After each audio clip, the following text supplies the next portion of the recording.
दोस्तों आप देख रहे हैं लालटेन भोजपुरी और आप लोगों का एक बार फिर से लालटेन भोजपुरी चैनल पे स्वागत है।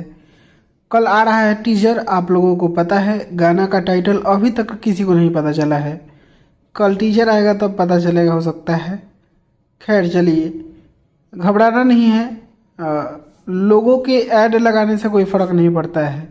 अभी आप लोगों ने देखा होगा कि वेव म्यूजिक से एक गाना आया था, ऐड लगा के तो लोग आगे चला गया, लेकिन जब टॉप म्यूजिक वीडियो का लिस्ट आया तो उसमें पीछे हो गए, बहुत पीछे हो गए। खेसारी लाल यादव का गाना 38 नंबर पे है तो उनका नीचे से टॉप किया है गाना। तो यही अंतर होता है, क्योंकि ऐड वाला जो ट्रैफिक होता है ना मोनेटाइजेशन के लिए काउंट किया जाता है, ना टॉप म्यूजिक वीडियो के लिए काउंट किया जाता है। इस वाले जो ऐड वाला ट्रैफिक होता है उसको यूट्यूब नेगलेक्ट कर देता है, मिला जुला के व्यू जितना होता है।